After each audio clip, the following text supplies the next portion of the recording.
अभी रहने दें।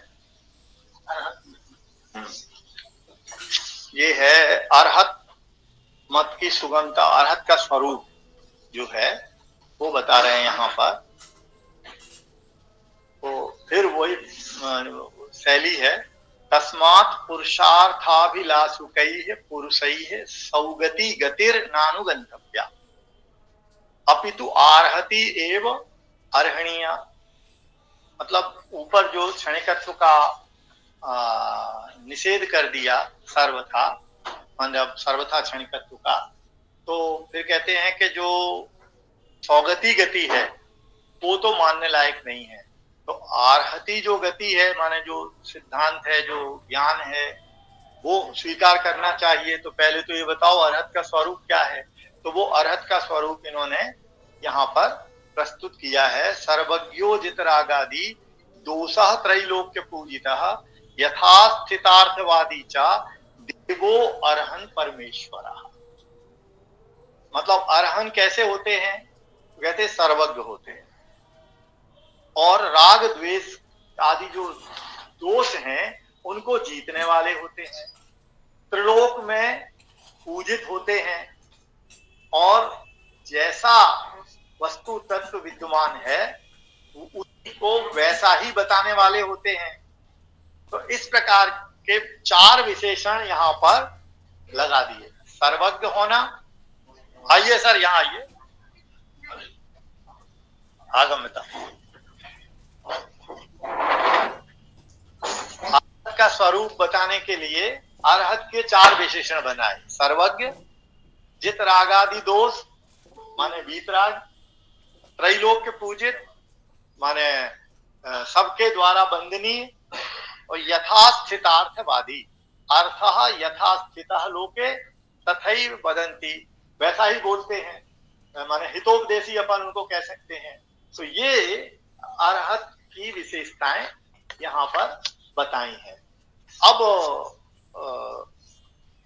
वीतराग कौन होता है? शरीर के आत्मा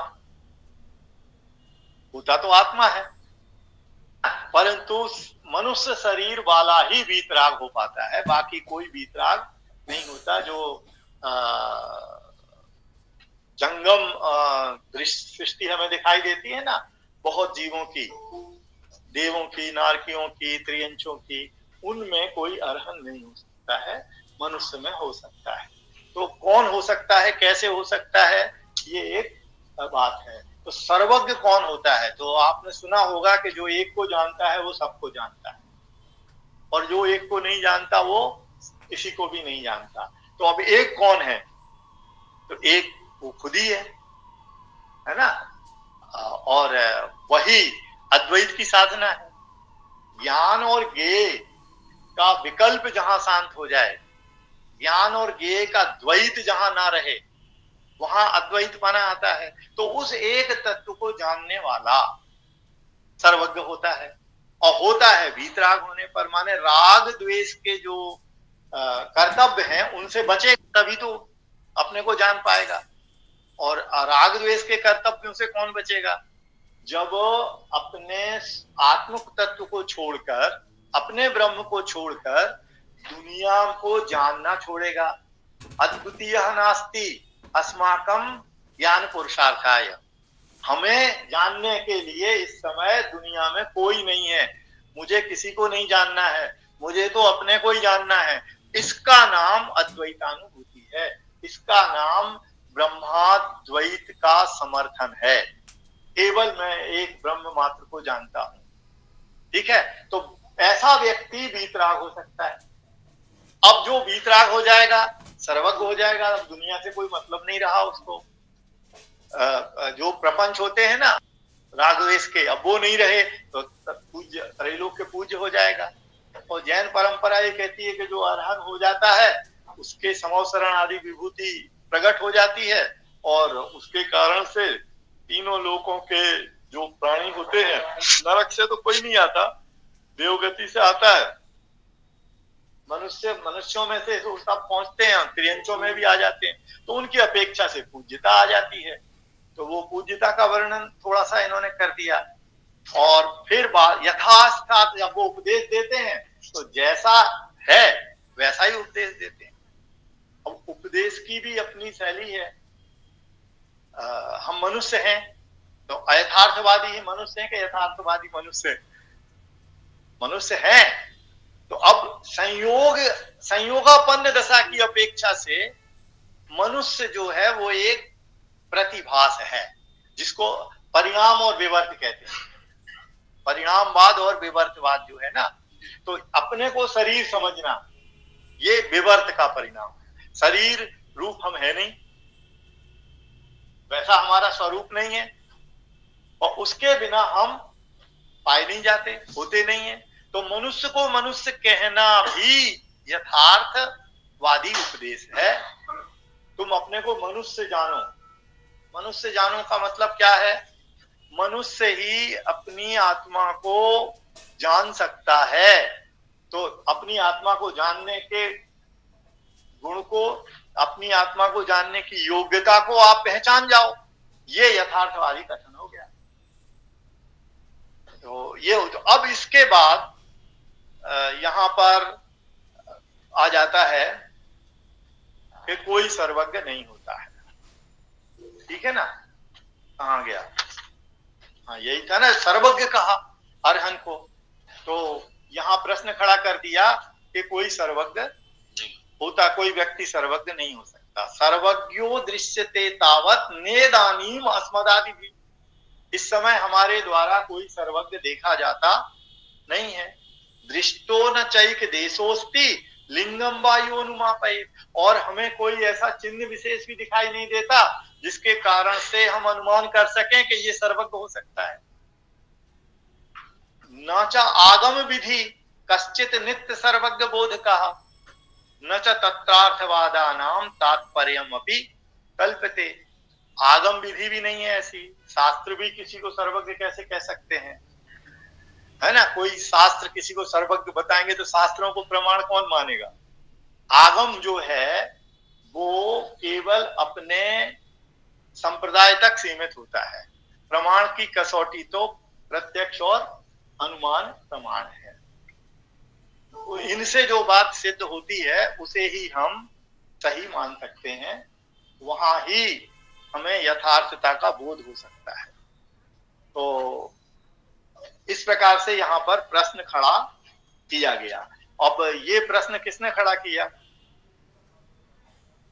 सर्वज्ञ कोई होता ही नहीं है।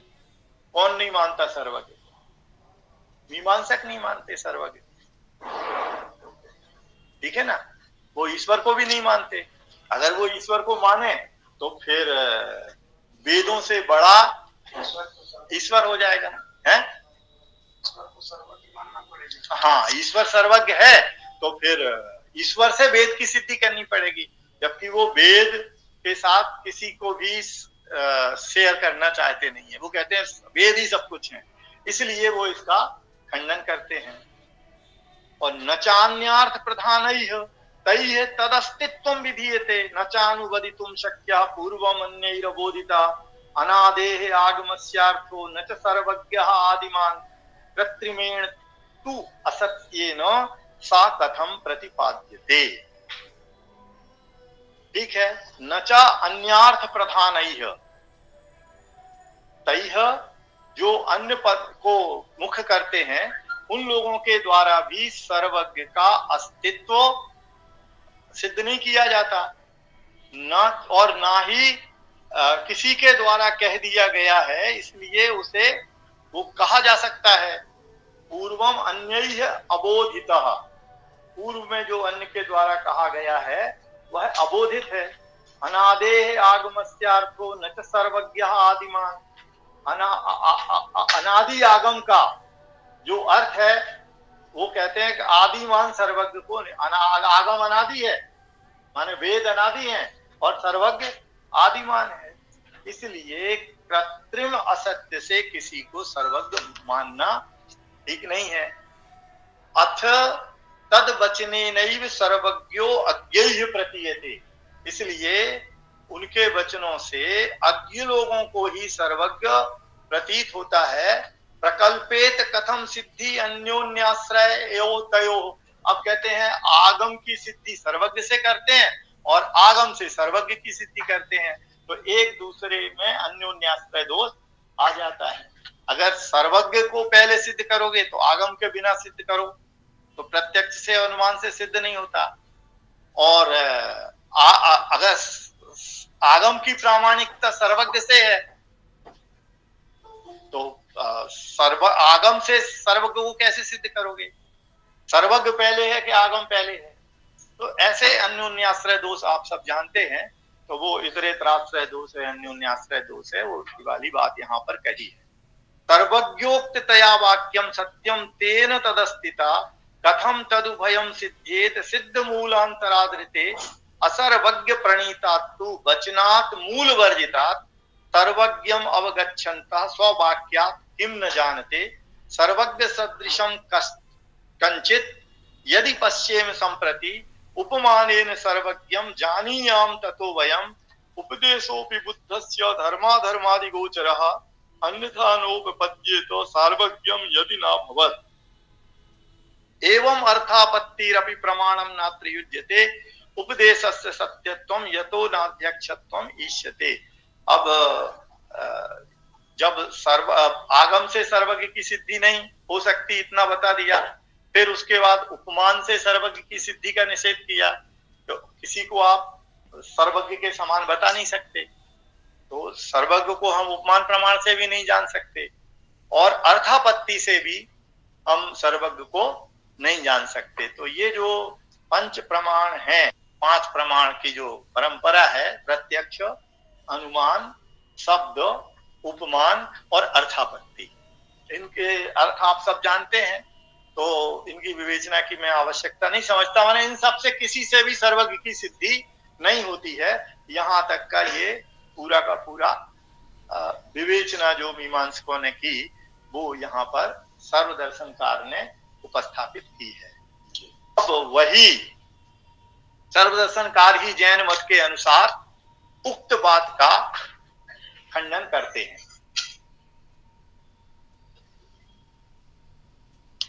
अत्र तत्प्रतिविधीयते, माने सर्वज्ञ की सिद्धि नहीं होती, इस बात को मतलब ये ठीक नहीं है ऐसा बताते हैं, इसका प्रतिविधान करते हैं। यदभ्यधायी यत सद्भाव ग्राहकस्य प्रमाण पंचकस्य तत्र अनुपलम्भात् इति तद अयुक्तम। यो आपने कहा कि प्रत्यक्ष से तो कोई सर्वज्ञ है नहीं, अनुमान से सर्वज्ञ को सिद्ध किया नहीं जा सकता, आगम सर्वज्ञ को बताता नहीं है, मान और अर्थापत्ति से सर्वज्ञ सिद्ध नहीं होता, ये जो आपने कहा है सो ठीक नहीं है। तद अयुक्तम, अयुक्त है, युक्तिगत नहीं है। तद सद्भावा वेदिकस्य अनुमानादेह सद्भावा, कहते तत् सद्भावा वेदिकस्य, सर्वज्ञ के सद्भाव के आवेदक अनुमान की सिद्धि होने से। अब इसके बारे में अपन अनुमान से जान सकते हैं कि कोई सर्वज्ञ हो सकता है। ज्ञान किसी को थोड़ा है, किसी को ज्यादा है, फिर उससे उसको और ज्यादा है, उससे उसको और ज्यादा है, तो ऐसे करके जब ज्ञान की हीनाधिकता की तरतमता जब हमें दिखाई देती है, तो कोई ऐसा व्यक्ति हो सकता है जिसका ज्ञान पूर्ण विकसित हो गया हो, जिसका ज्ञान पूर्ण विकसित हो गया वो सर्वज्ञ हो सकता है। तो ये आवेदक अनुमान हो गया।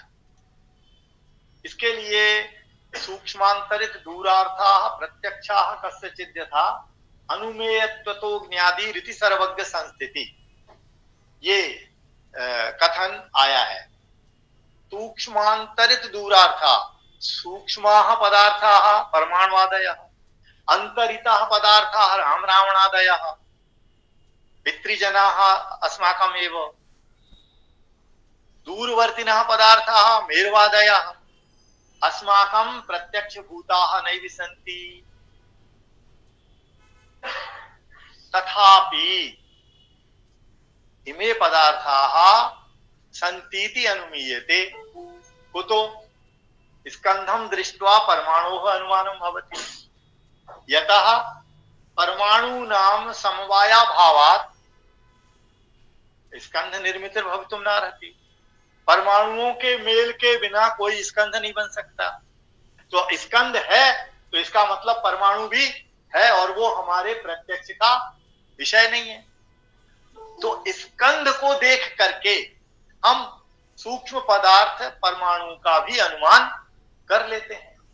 ऐसा ही दूरवर्ती पदार्थ हैं, जैसे मेरू पर्वत वगैरह, तो अब शास्त्र में पढ़े हैं अपन ने, तो उन मेरू पर्वत आदि का अनुमान किया जा सकता है, क्योंकि जैसे दूसरे दूरवर्ती पदार्थ हैं वो हमारे प्रत्यक्ष नहीं है, परंतु उनके लिए वो प्रत्यक्ष है। तो जहां मेरू पर्वत वगैरह हैं वहां हमारे वो अनुमान के विषय इसलिए हैं कि वो किसी को प्रत्यक्ष हो रहे हैं। अनु में सूक्ष्मांतरित दूरार्था प्रत्यक्षा कस्यचित यथा कस्यचित प्रत्यक्षा भवन्ति में पदार्था तस्मात् कारणात् एव अस्माकं कृते अनुमेयाः सन्ति। ये पदार्थाः अनुमेयाः भवन्ति, इमे सर्वे पदार्थाः अस्माकं कृते अनुमेयाः सन्ति। अतः ते पदार्थाः केषाञ्चित् कृते प्रत्यक्षाः अपि स्युः, येषां कृते प्रत्यक्षाः भवन्ति इमे पदार्थाः स सर्वज्ञ भवितुमर्हति। एक अनुमान अपन ने अभी लगाया था, हमें जितना ज्ञान है, एकः राजनीतिज्ञः केवलं नगरस्यैव राजनीति विषयकं जानाति, अपरः जनः प्रान्तस्य राजनीतिक विषयं सर्वं निभालयति जानाति, अपरश्च जनः संपूर्णमपि देशस्य राजनीतिक विषयकं सर्वं जानाति, एकश्च जनः अंतरराष्ट्रीयमपि सर्वं जानाति। एवं क्रमेण ज्ञायते बुद्धेर्विकासः भवति, ज्ञानस्य विकासः परिलक्ष्यते। अतः अनुमीयते यत् केषाञ्चित् पूर्णतया विकासोऽपि संभवति इति दिशा सर्वज्ञः साधयितुं शक्यते। यस्य विकासः स्यात् स सर्वज्ञः भवितुमर्हति इति अनुमान प्रमाणेन साध्यते। तो यही वो कह रहे हैं, तद सद्भावावेदकस्य अनुमानादेः सद्भावात् तथा ही कश्चिद आत्मा सकल पदार्थ साक्षात्कारी। कोई सकल पदार्थ को जानने वाला है, साक्षात जानने वाला है। जो साक्षात जान रहा है वो सर्वज्ञ है, ये प्रतिज्ञा वचन हो गया। तद ग्रहण स्वभावत्वे सति प्रक्षीण प्रतिबंध प्रत्ययत्वात्, ये हेतु हो गया। तद ग्रहण स्वभावत्वे सति, सकल पदार्थों को जानने का स्वभाव होने पर प्रक्षीण प्रतिबंध प्रत्ययत्वात्, प्रक्षीण प्रत्यय क्या है? जो बाधक कारण था, जिसे हम जैन दार्शनिक ज्ञानावरण कर्म को बाधक कारण मानते हैं। अगर अपनी आंख पर पट्टी बांध दी जाए तो हमें कुछ नहीं दिखेगा, परंतु वो थोड़ा छीण हो जाए कपड़ा तो थोड़ा थोड़ा दिखेगा, और हट जाए तो पूरा दिख जाएगा। तो ऐसे ही ज्ञान के ऊपर जो आवरण है, वो आवरण जब खत्म हो जाए, छीण हो जाए, तो बुद्धि को, ज्ञान को सब जानने में आ जाएगा। तो वैसा स्वभाव उस व्यक्ति का प्रकट हो गया है। ऐसा होने पर उसे सर्वज्ञ माना जा सकता है। यत यत ग्रहण स्वभावत्वे सति प्रक्षीण प्रतिबंध प्रत्ययम तत्तत् साक्षात्कारी। मतलब जो जो ग्रहण स्वभाव होता है, जितना जितना जानने की हमारी सामर्थ्य अभिव्यक्त होती है, उतना उतना हमारा जो प्रतिबंधक कारण कर्म है उसका प्रक्षीणपना भी उतना उतना होता चला जाता है। तो जिसके संपूर्ण रूप से प्रक्षीण प्रतिबंध प्रत्यय हो गया है, वह उसको जानने वाला हो जाता है। ठीक है। यथा अपगत तिमिरादि प्रतिबंधम लोचन विज्ञानम रूप साक्षात्कारी। अपगत तिमिरादि प्रतिबंध, अंधकार का प्रतिबंध अगर हमारे में लगा हुआ है, चक्षु के सामने है, तो हमें कुछ दिखाई नहीं देता, और जैसे ही वो हटता है तो वो दिखने लग जाता है। तो प्रतिबंधक कारण का अभाव होने पर ज्ञान अपनी सामर्थ्य से सकल पदार्थ साक्षात्कारी हो सकता है। तद ग्रहण स्वभावत्वे सति प्रक्षीण प्रतिबंध प्रत्ययश्च कश्चिदात्मा। तद ग्रहण स्वभावत्वे सति, ज्ञान में ऐसी सामर्थ्य है कि वह लोकालोक को, जगत के संपूर्ण पदार्थों को जान सकता है, उसमें योग्यता है। और योग्यता को चैलेंज नहीं किया जा सकता। योग्यता को कोई ये नहीं कह सकता कि नहीं ऐसा कैसे हो सकता है। बट बीज में बट का पेड़ हो सकता है, योग्यता से माना जा सकता है, योग्यता है उसमें।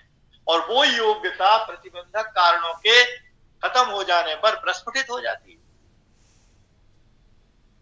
तो ऐसा कोई आत्मा है जिसके संपूर्ण कर्मों का प्रत्यय प्रक्षीण हो गया है, प्रतिबंध प्रत्यय नष्ट हो गया है, ऐसा कोई आत्मा है।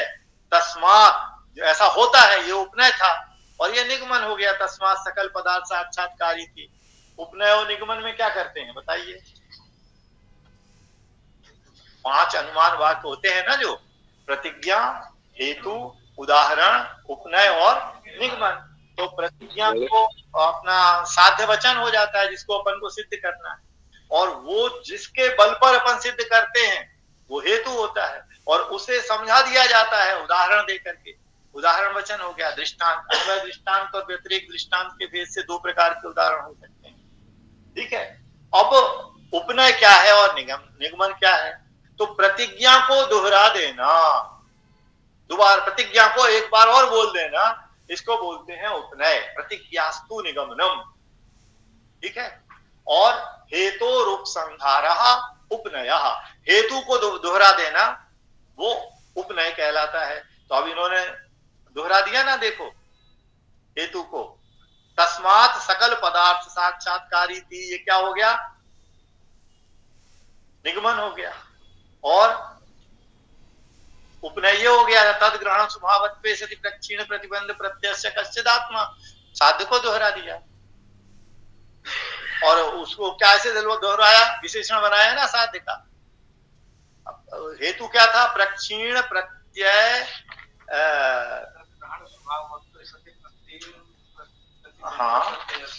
हाँ वो था, तो उसी को दोहरा दिया आत्मा का विशेषण बना करके, तो वो उपनय हो गया।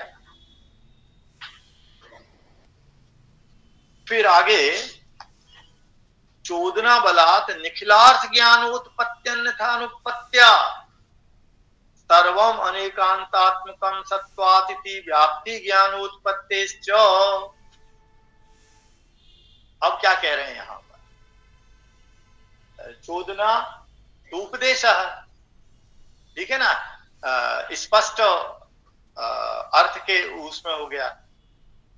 निखिलार्थ ज्ञानोत्पत्ति अन्यथानुपत्त्या, मतलब उपदेश के बल से अखिल संपूर्ण अर्थ को जानने वाले ज्ञान की उत्पत्ति का अन्य प्रकार से, अन्यथा अनुपत्त्या, अन्य प्रकार से उसकी सिद्धि नहीं होती। इसलिए सर्वम अनेकांतात्मकम सत्वात्, सर्वम अनेकांतात्मकम, सब पदार्थ अनेकांतात्मक हैं, सत्वात् क्योंकि सत्व है, इति व्याप्ति ज्ञानोत्पत्तिश्च, इस व्याप्ति ज्ञान की उत्पत्ति होने से। चोदना ही भूतम भवंतम भविष्यंतम सूक्ष्मम व्यवहितम विप्रकृष्टम इत्येवं जाति एकम अर्थम अवगमयति। ये मीमांसा सूत्र का सावर भाष्य का वचन है कि भूतकाल को, भविष्य काल को, और जो हो रहा है उसको, सूक्ष्म को, स्थूल को, व्यवहित को, अव्यवहित को, सबको जानती है, बताती है उनके बारे में, और उनसे भी किंचित किंचित अर्थ का अवबोधन हमें होता है। इस प्रकार से इत्येवं जाति कई अध्वर मीमांसा गुरु भी विधि प्रतिषेध विचारणा निबंधनम सकलार्थ विषय ज्ञानम। इससे ये सिद्ध हो रहा है कि जो भूत भविष्य को और सूक्ष्म स्थूल को, विप्रकृष्ट अप्रकृष्ट को जानता है।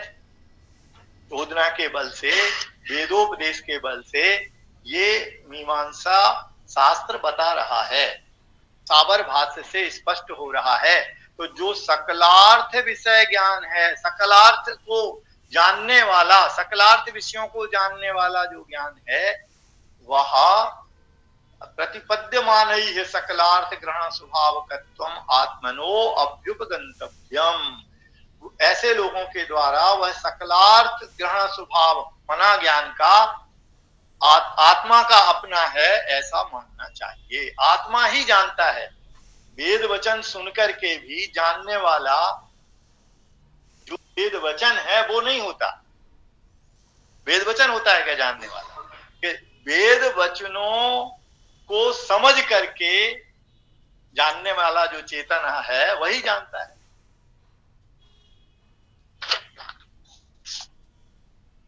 न च अखिलार्थ प्रतिबंध का वर्ण प्रक्षयानुपपत्ति ही, है ना।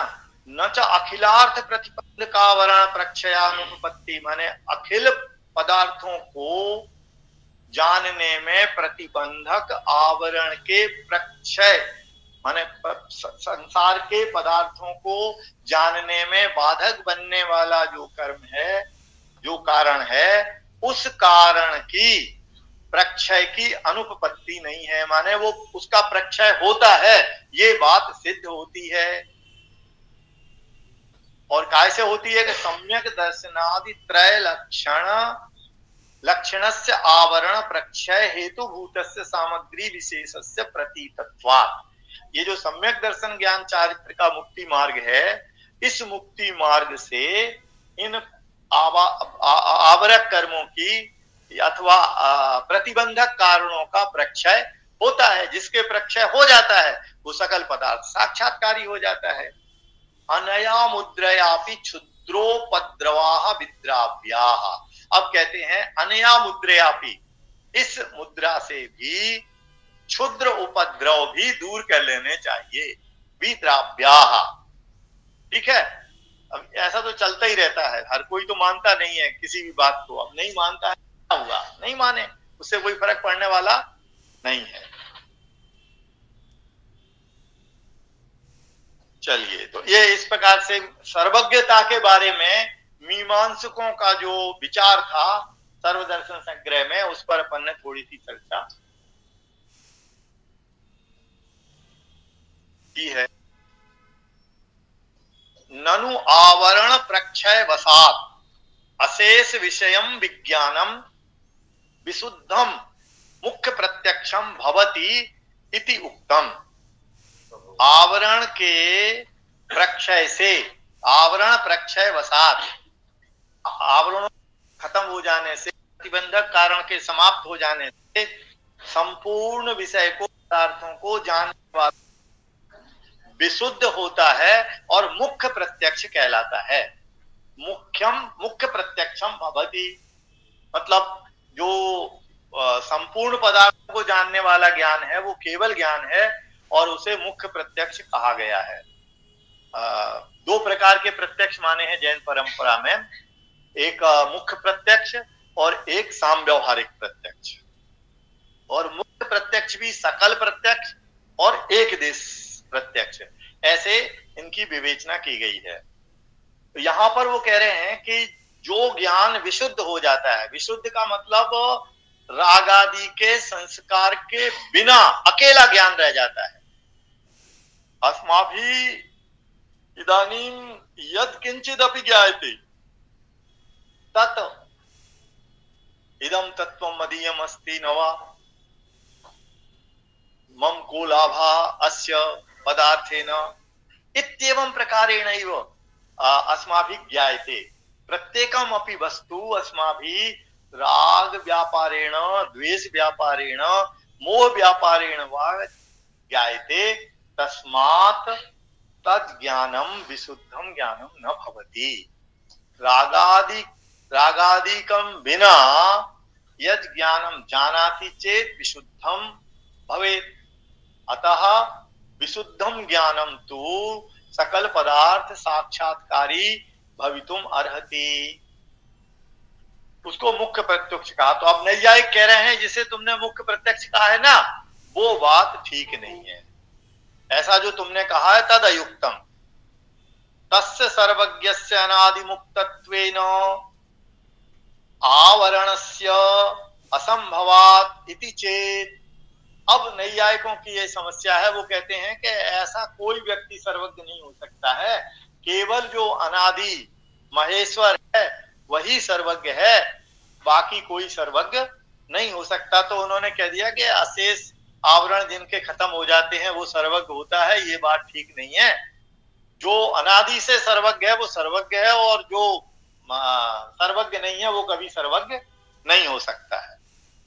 तो ऐसा जो है, तस्य सर्वज्ञस्य अनादि मुक्तत्वेन आवरणस्य एव असंभवात्। अनादि मुक्त ईश्वर के, महेश्वर के तो कोई आवरण है ही नहीं, और जब आवरण नहीं है और वो सर्वज्ञ है तो फिर ये तुम्हारी बात के आवरण हट जाएंगे तो सर्वज्ञता प्रकट हो जाएगी, ये बात जचती नहीं है, ऐसा वो कहते हैं। तो उसका उत्तर देते हैं ये ठीक नहीं है। तन्न कुतः अनादि मुक्तत्वस्य असिद्धे एव असिद्धे। अनादि मुक्त ईश्वर महेश्वर की ही सिद्धि नहीं होती। तुम जो कह रहे हो कि अनादि ईश्वर के कोई कर्म होता ही नहीं है, इसलिए प्रक्षीण कर्म के कारण से कोई सर्वज्ञ बनता है, ये बात ठीक नहीं है। तो कहते हैं तुम पहले सिद्ध तो करो कि कोई अनादि ईश्वर है, अनादि सर्वज्ञ है। तो अनादि मुक्तत्वस्य एव असिद्धे। अनादि मुक्त किसी ईश्वर को सर्वज्ञ माना नहीं जा सकता, क्योंकि पहले वो अनादि मुक्त कोई सिद्ध हो तो उसे ईश्वर माना जाए। न सर्वज्ञो अनादि मुक्तः। सर्वज्ञ अनादि मुक्त नहीं होता। मुक्तादितर मुक्तत्वात् इतर मुक्तवत्। मुक्त होने से अन्य मुक्त के समान, अन्य मुक्त प्राणियों के समान, बद्धापेक्षया ही मुक्त व्यपदेशः। जो बंधा है वही मुक्त होता है, जो बंधा ही नहीं है उसके तो मुक्त होने का कोई प्रश्न नहीं है। तद रहिते चा अस्यापि अभावः स्यात् आकाशवत्। और अगर ऐसा नहीं मानेंगे तो तद रहिते च अस्यापि अभावः, बंधन है ही नहीं तो फिर मुक्ति का कोई पुरुषार्थ नहीं है। और मुक्ति का पुरुषार्थ नहीं है तो फिर ये बात तो ऐसी हो गई कि आपने उनको ईश्वर सर्वज्ञ कैसे मान लिया। आकाश के समान, आकाश कुसुम आदि के समान कोई भी बात आपने कह दी तो हम कैसे मान लें, उसका कारण कार्यपना तो बताइए। तो ये वाली बात यहाँ पर खत्म की इन्होंने। और अब इसका और तरीके से खंडन करते बताते हैं वो। सावयवत्वम नहीं, यहाँ ऊपर है अभी। ननु अनादेह चित्यादि कार्य परंपरायाः कर्तृत्वेन तत्सिद्धि। कहते नहीं, अनादि मुक्त की सिद्धि होती है, अनादि ईश्वर की सिद्धि होती है। क्यों होती है? अनादेह चित्यादि कार्य परंपरायाः कर्तृत्वेन तत्सिद्धि। अनादि जो चिति आदि की कार्य परंपरा है, पृथ्वी वगैरह जो है ना, तनु भुवन करणादि, ये सब इसी के द्वारा किए गए हैं। और जिसके द्वारा किए गए हैं और अनादि से हैं, तो अनादि से ही किसी के द्वारा किए गए होंगे तो उनकी सिद्धि होती है। चित्यादि कार्य परंपरायाः कर्तृत्वेन तत्सिद्धि। अनादि महेश्वर की या ईश्वर की या अनादि मुक्ति की सिद्धि होती है। तथा ही अब इसको स्पष्ट करते हैं। चित्यादिकम सकर्तिकम कार्यत्वात् घटवत्। चिति आदि कार्य है तो उनका कोई कर्ता होगा, बिना कर्ता के कोई काम कैसे होगा। जैसे घट कार्य है तो उसका कोई कुंभकार आदि कर्ता होता है। तो कहते हैं ये बात भी ठीक नहीं है। इस कारण से अनादि ईश्वर की सिद्धि या अनादि मुक्त की सिद्धि नहीं होती है। कार्यत्वस्य एव असिद्धे। ये चिति आदि के कार्यपने की असिद्धि होने से, इनको कोई ने बनाया है, ये बात सिद्ध नहीं होती है। न च सावयवत्वेन तत्साधनमिति अभिधातव्यम। अब कोई का नहीं, ये क्षिति वगैरह जो है, पृथ्वी पर्वत वगैरह जो है, ये अवयव सहित है, इसलिए, और जो जो अवयव सहित होता है वो किसी न किसी कारण से होता है, कोई ना कोई उसका करने वाला होता है। तो ऐसा कह करके न च सावयवत्वेन तत्साधनमिति अभिधातव्यम। अवयव, ये सब अवयव रूप हैं, इसलिए कार्य है तो इनका कोई कर्ता होना चाहिए। यस्मात् इदम विकल्प जालम अवतरति, क्योंकि अगर ऐसा मान लिया जाए तो विकल्प का जाल खड़ा हो जाता है। अब वो विकल्प का जाल क्या है, वो कहते हैं बताओ, सावयव का मतलब क्या है? सावयवत्वम किम, सावयवत्व तुम किसको कहते हो? अवयव संयोगित्वम, अवयवों के मिलने को, अवयवों के जोड़ को सावयव कहते हो। एक अवयव ये था, एक अवयव ये था, एक अवयव ये था, तो सावयव हो गया। तो अवयव संयोगित्व को सावयव कहते हो या अवयव संवाहित्व को सावयव कहते हो? अब अवयव संवाहित्व तो आप समझते हैं, अब संयोग संबंध हो गया। अब समवाय में और संयोग में थोड़ा सा अंतर है ना, युत सिद्ध संबंध का और अयुत सिद्ध संबंध का। अयुत सिद्ध संबंध में जहां कोई उसका कर्ता ना दिखाई दे, है ना, कृत्रिमता हो जहां, तो ऐसे तो अवयव समवायित्व, तो पृथ्वी आदि का कोई कर्ता तो दिखाई देता नहीं है। तो ऐसे समवाय से, जैसे गुण द्रव्य में समवाय संबंध से मिले, ऐसा कोई अवयवों को जोड़ने वाला अवयव समवायी है जिसको आप सावयव कहते हो। अथवा अवयव जन्यत्व, अवयव से अवयव का पैदा होना, इसको सावयव कहते हो। समवेत द्रव्यत्व, या किसी एक अवयव का किसी दूसरे से मिल जाना, तीसरे से मिल जाना, जैसे भवन वगैरह बन जा रहे हैं, ईंट वगैरह सब जोड़ जाड़ करके, तो ऐसे सावयवत्व को तुम कार्य कह रहे हो। माने पृथ्वी आदि में किस प्रकार का सावयवपना है। अथवा सावयव बुद्धि विषयत्व, माने सावयवपने की बुद्धि जिसको देखने से पैदा हो जाती है, ठीक है ना। हाँ, तो ये बुद्धि की अपेक्षा है। तो अब इन सब के बारे में कहते हैं ना प्रथम, सावयव को यदि अवयव संयोगित्व रूप सावयव को माना जाएगा तो ये बात भी ठीक नहीं है। क्यों? आकाशादौ अनैकांत्यात्, अनैकांत्यात् का मतलब अनैकांतिक हेतु हो। आकाश आदि में अनेक हेतु की अनेकांतिकता आ जाएगी। माने पक्ष विपक्ष सपक्ष में जिसकी वृत्ति होती है उसको अनेकांतिक हेत्वाभास कहते हैं ना अपन। तो आपका ये कार्यत्व हेतु अनेकांतिक हेत्वाभास हो जाएगा। न द्वितीय, अगर दूसरा पक्ष मानेंगे, अवयव संवाहित्व को मानेंगे, तो सामान्यादौ व्यभिचारा। ठीक है, अब ये सामान्यादौ क्या है? सामान्य। अब आप कहते हो ना कि द्रव्य में गुण रहते हैं, समवाय द्रव्य में गुण का समवाय तो कर देता है, तो सामान्य में गुण का समवाय क्यों नहीं करता? गुणों में सामान्य का समवाय क्यों नहीं करता? तो ये फिर वही अनेकांतिक दोष आ जाएगा। न तृतीय, अवयव जन्यत्व वाला जो पक्ष है, साध्या विशिष्टत्वा, अवयव जन्यत्व को सावयव मानोगे तो फिर क्या होगा बताइए? साध्य ही नहीं रह जाएगा। क्यों नहीं रह जाएगा? साध्य क्षिति आदि जो हैं वो साध्य क्यों नहीं रह जाएंगे? हाँ, अपने आप उत्पन्न हो रहे हैं। हाँ, ईश्वर जन्य नहीं है, कोई उनको पैदा नहीं कर रहा है, तो फिर ईश्वर इन सब का करता है, इस साध्य की ही असिद्धि हो जाएगी, साध्य नहीं बचेगी। और फिर कहते हैं न चतुर्थ, चौथा पक्ष क्या था? समवेत द्रव्यत्वम, ये चौथा था। विकल्प युगलार्गल ग्रह गलत्वा समवाय संबंध मात्रवत द्रव्यत्वम संवेत द्रव्यत्वम अन्यत्र समवेत द्रव्यत्वम वा विवक्षितम हेतु क्रियते। अब समवेत द्रव्यत्व को अवयवत्व में तुम किसे हेतु मान रहे हो?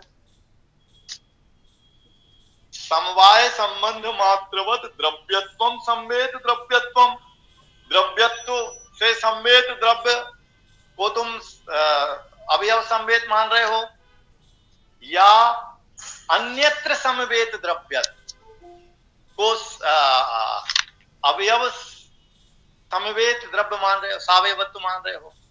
किसके कारण से मान रहे हो? आद्य अगर पहला मानोगे तो गगनादो व्यभिचार है, आकाश आदि में फिर समवाय क्यों नहीं होता? जहां आप बता रहे हो वहीं क्यों होता है? द्रव्य का द्रव्यत्व जो है द्रव्य में ही समवाय क्यों करता है, आकाश आदि में समवाय क्यों नहीं करता? ठीक है, तो इस प्रकार की समस्या खड़ी हो जाएगी। आद्य गगनादो व्यभिचारा तस्यापि गुणादि समवाय वत्व द्रव्यत्वयोः संभवात्। क्यों? क्योंकि आकाश के भी जो गुण हैं, आकाश तस्यापि गुणादि समवायवत्व द्रव्यत्वयोः, आकाश के भी गुणादियों के समवाय पने का और द्रव्यत्व का, आकाश से द्रव्यत्व का भी समवाय है और आकाश के उसके जो गुण हैं उसके साथ भी समवाय है। द्वितीय साध्या विशिष्टता, अगर अन्यत्र समवेत द्रव्यत्व को मानोगे तो वही साध्या विशिष्टता अवयजन्यत्व जैसी आ जाएगी। अन्य शब्दार्थेषु समवाय कारणभूतेषु अवयवेषु समवायस्य साधनीयत्वात्। अन्य शब्दार्थेषु समवाय कारणभूतेषु अवयवेषु, शब्द और अर्थ जो अन्य है, समवाय कारणभूतेषु समवाय के कारणभूत हैं, उनमें समवाय की साधनीयता माननी पड़ेगी। सिद्ध करो। अभ्युपगम्यैतत् अभाणी, यह स्वीकार करके कहा वस्तु तस्तु समवाय एव न समस्ति प्रमाणा भावात्। वास्तव में तो समवाय को सिद्ध करने वाले किसी प्रमाण की उपलब्धि नहीं होती है। प्रमाण ही ऐसा कोई नहीं है जो समवाय को सिद्ध करता हो।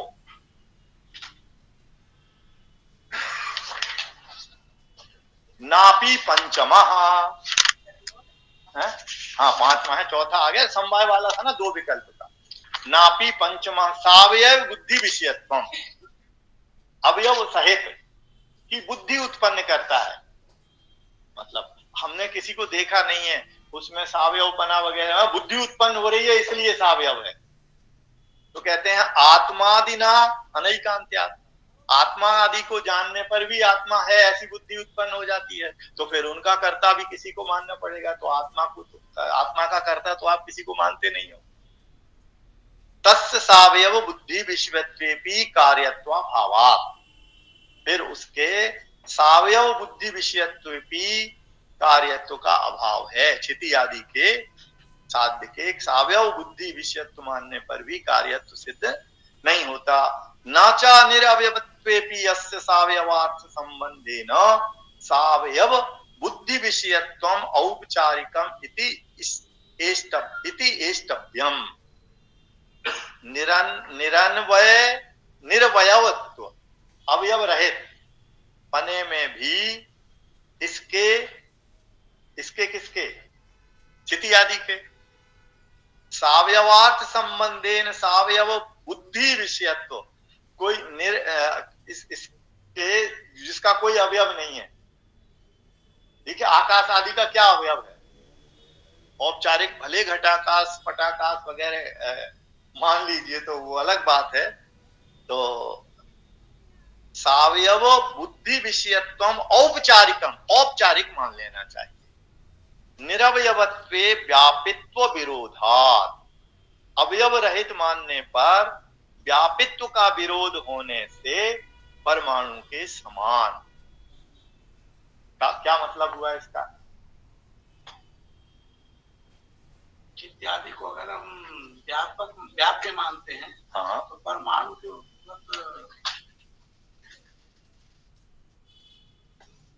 जैसे परमाणु व्याप्य है, उसी तरह इत्यादि भी व्याप्य हो जाएंगे। व्यापी हुआ परमाणु। व्यापी कौन हुआ? परमाणु। ये जो बिग बैंग वगैरह की थ्योरी है ना, वो क्या है? परमाणु ही का तो है कि परमाणु से सारी सृष्टि बनी है, सारी रचना हुई है। तो वो ही कह रहा व्यापी हो गया परमाणु है। अब हाँ भाई, अगर हम इन क्षिति आदि को अवयव रहित मान लेंगे, परमाणुओं को क्षिति आदि का अवयव नहीं मानेंगे, तो क्या होगा? व्यापित्व के साथ विरोध आ जाएगा, परमाणुओं की सत्ता अस्वीकार हो जाएगी, निरवयव मानोगे। हाँ, क्योंकि व्याप्य तो हो गया क्षिति आदि पर्वत वगैरह, और व्यापी हो गया जिनसे वो पर्वत बने हैं। ये परमाणुओं के मेल से ही तो बने हैं, मिट्टी मिट्टी मिल करके, एक एक मिट्टी भी परमाणु है। तो इस अपेक्षा से है, तो परमाणुवत शब्द कह दिया उन्होंने। व्यापित्व विरोधात परमाणुवत। ठीक है, अब आगे और कहते हैं, इसको करते नहीं, थोड़ा सा और ले लें, फिर बाद में दूसरा प्रकरण आ जाएगा। सर्वज्ञ सिद्धि का भी जैसा भी आप कहें, थोड़ा सा 1-2 पेज ले लें क्या? कितना हुआ? 4.5 है। चलो ठीक है, तो छोड़ दीजिए।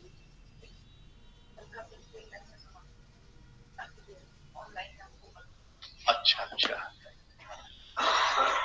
हाँ, तो यहां तक कोई सर्वज्ञ हो सकता है, उस का समर्थन किया, क्योंकि सर्वदर्शन संग्रह में अरहंत को सर्वज्ञ बताया था। लोक भाषा में अरहंत को अरहंत बोलते हैं, मतलब तो अरहंत को सर्वज्ञ बताया था। तो मीमांसकों ने आपत्ति की थी कि कोई सर्वज्ञ होता नहीं है, किसी भी प्रमाण से सर्वज्ञ की सिद्धि नहीं होती है। और नैयायिकों ने ऐसा कहा था कि सर्वज्ञ तो अनादि सिद्ध होता है, जो अनादि मुक्त है वही सर्वज्ञ होता है, प्रक्षीण आवरण वाला कोई सर्वज्ञ नहीं होता है। तो उस आपत्ति का निराकरण सर्व दर्शन संग्रहकार ने किया और ये बताया कि अनादि मुक्त ईश्वर की सिद्धि नहीं होती है, इसलिए उसको सामने रख करके प्रक्षीण कर्मावरण वाले सर्वज्ञ नहीं होते हैं, ये नहीं कहा जा सकता। पहले अनादि मुक्त सर्वज्ञ को सिद्ध करो आप, तो वो सिद्धि होती नहीं है। तो अनादि मुक्त सर्वज्ञ की सिद्धि नहीं होती, यहां तक का प्रकरण अभी सिद्ध किया। फिर इसी में आगे छोटा सा और था, क्या वो पूछते हैं कि तुम्हारे इस क्षिति आदि का कर्ता एक ही है कि बहुत सारे लोग हैं? ये बहुत अच्छा पैराग्राफ है। किम एकः कर्ता साध्यते किम वा अनेके, है कि नहीं? क्षिति आदि का कर्ता एक ही ईश्वर को मानते हो या अनेक ईश्वर को मानते हो? अगर एक मानोगे तो प्रथमे प्रासाद आदौ व्यभिचारा, जो भवन आदि का निर्माण हम देखते हैं उसमें तो एक आदमी का योगदान नहीं होता है, बहुत सारों का योगदान होता है। तो ऐसा ही क्षिति आदि के बनने में भी अलग अलग प्रक्रिया का योगदान होता है। स्थपत्यादि नाम बहुनाम पुरुषाणाम तत्व कर्तृत्वोपलम्भात, वहां ये जो आर्किटेक्ट वगैरह होते हैं, इंजीनियर्स हैं, आर्किटेक्ट हैं, धनपति है, पैसा देने वाला है, इन सब का कर्तृत्व वहां माना जाता है। तो एक कार्य के होने में, भवन आदि के निर्माण में जहां बहुत का कर्तृत्व माना जाता है, तो क्षिति आदि के निर्माण में भी बहुत का कर्तृत्व माना जा सकता है। द्वितीय बहुनाम विश्व निर्मातृत्वे तेषु मिथो वैमत्य संभावनायाः अनिवार्यत्वात् एकैकस्य वस्तुनो अन्यान्य रूपतया सर्वम असमंजसम आपद्येत। अगर अनेक मानेंगे तो फिर विश्व का निर्माण करने में उनमें परस्पर वैमत्य की संभावना हो जाएगी। तो कहेगा ऐसे ही सागर को छोटा बनाओ, कोई कहेगा सागर को बड़ा बनाओ, पर्वत को छोटा बनाओ, बड़ा बनाओ, वैमत्य की संभावना हो जाएगी। और ये से अनिवार्यत्वात् होने से एकैकस्य वस्तुनः अन्यान्य रूपतया, एक एक वस्तु की जो योग्यता है, परिणमनशीलता है, उन सब के परिणमनशीलता के परस्पर में एक में एक रूप से मिल जाने पर एक एक परमाणु मिल जाता है, तो पर्वत आदि अपने आप बन जाते हैं। ऐसी बात सिद्ध हो जाती है। सर्वम असमंजसम, असमंजस माने सामंजस्य से रहे, माने क्लेश आदि से रहित, कलंक आदि से रहित माना जा सकता है। सर्वेषां सामर्थ्य साम्येन एकेनैव सकल जगत उत्पत्ति सिद्धौ इतर वैयर्थ्यम च। इस प्रकार सामर्थ्य से, सबकी अपनी अपनी सामर्थ्य से सारे जगत की उत्पत्ति सिद्ध हो जाने पर उन्हें कोई बनाता है, ये बात व्यर्थ सिद्ध हो जाती है। ये सर्वदर्शनकार स्पष्ट कर रहे हैं। तो आगे का प्रकरण तो देखेंगे। इसमें सर जैसे ये मानते हैं कि जहाँ पर सामर्थ्य का अभाव है, जैसे भवन आदि निर्माण में आप कहते हैं कि स्थापत्य जो बढ़ई आदि है, तो किवाड़ बनाना है तो उसका काम है, लोहार का काम है यदि लोह से संबंधित है आदि आदि, तो वहाँ सामर्थ्य का कमी है। लेकिन जो सदैश्वर्य संपन्न, जहाँ हम ईश्वर मानते हैं, ऐश्वर्य से समग्र से वीर्य से शास्त्रीय ज्ञान वैराग्य से वो शरणाम भगीति, तो वहाँ तो सर्वसमर्थमान है, उसको अलग से लकड़ी और पत्थर सबका काम वो केवल कल्पना मात्र करता है। कल्पना ही मात्र, कारण बना नहीं घटेगा ना। ये उसके संकल्प मात्र से हो जाता है ना। वहाँ उत्तर रामचरितम में कहा कि इसमें भी है। आज साइंटिस्ट ये कहते हैं हमारी उंगली में इतनी ऊर्जा है कि इस ऊर्जा को हम काम में ला सकें तो 1 मिनट में भस्म कर सकते हैं पूरे भवन को, पूरे दिल्ली को 1 सेकंड में खत्म कर सकते हैं। और उस ऊर्जा का उपयोग करना हमें नहीं आता है, परंतु उस ऊर्जा का उपयोग करना देवताओं को आता है, तो वो ऐसा कर लेते हैं। वो कर लेते हैं, तो योग्यता से करते हैं, योग्यता से। हाँ, तो वो देवता अगर यहाँ जलने की योग्यता होगी तो देवता मिल जाएगा, और नहीं होगी तो नहीं मिलेगा। आचार्य जी जैन परंपरा में भी जैसे नाम कर्म जो बंध प्रकृति है, प्रकृति नाम कर्म प्रकृति बंध तो सिद्धों को भी होता है। नहीं, सिद्धों के नहीं होता है। सिद्धों तो बंध मुक्त है, सिद्ध जो है वो बंध मुक्त है। तो सिद्ध नामकरण हुआ है? नहीं, वो तो हमने किया है, हमने किया है। सिद्ध का मतलब जो हुआ कि उनकी अब मुक्त अवस्था अनादि अनंत काल के लिए सिद्ध हो गई। अब उसमें खलल नहीं पड़ेगी।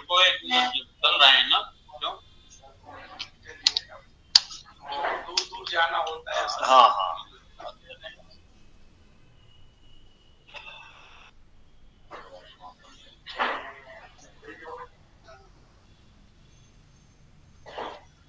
सम्प्रति अद्यतनस्य प्रथमदिवसस्य प्रथमसत्रस्य कक्षा अत्रैव समाप्यते। तत्र आचार्येभ्यः धन्यवादज्ञापनाय अहं निवेदयामि डॉक्टर देवेंद्र मिश्र महोदयान् ते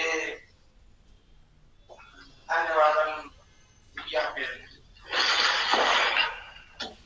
नमोस्तु रामाय सलक्ष्मणाय देव्यै च तस्यै जनकात्मजायै नमोस्तु रुद्रयमानिलेभ्यो नमोस्तु चंद्रार्को मरुद्गणेभ्यः प्रतिकर्तव्यम येष धर्मः सनातनः।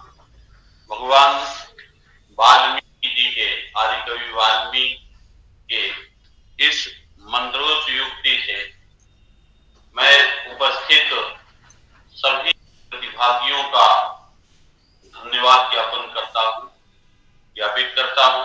विशेषकर हमारे जो आचार्य चरण हैं, बड़े कृपा पूर्वक आप पधारे। अपनी एक ख्याति है पूरे भारतवर्ष में। आप बहुत कम ऐसे विद्या व्यसनी होंगे जो आपको न जानते, चाहे जिस किसी दर्शन का हो, वेद का हो या वेदादि शास्त्र का हो, सभी आपसे सुपरिचित है। आपके सरल उपदेशों से हम सब लाभान्वित हुए। सत्र में आपका इसी प्रकार आशीर्वाद बना रहे। हमारे विश्वविद्यालय पर जब भी हमारा विश्वविद्यालय आपको आमंत्रित करे, आप कृपा पूर्वक पधारें और इसमें ज्ञान सत्र में आहुति दें।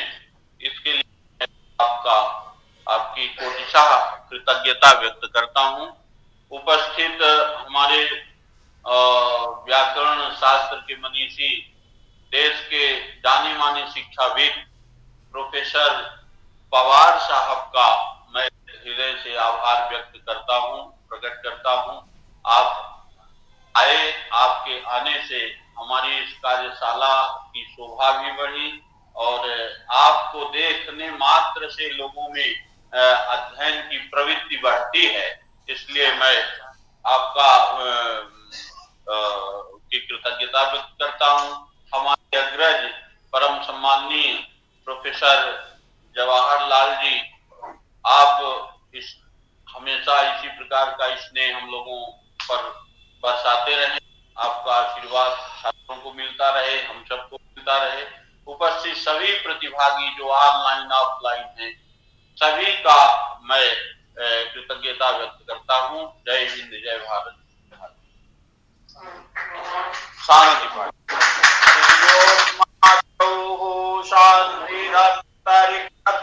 शांति पृथ्वी शांतिरापः शांतिरोषधयः शांति वनस्पतयः शांतिर्विश्वे देवाः शांतिर्ब्रह्म शांतिः सर्वगुण शांतिः शांतिरेव शांतिः सामा शांतिरेधि। ओम शांति शांति शांति सुशांतिर्भवतु सर्वारिष्ट शांतिर्भवतु।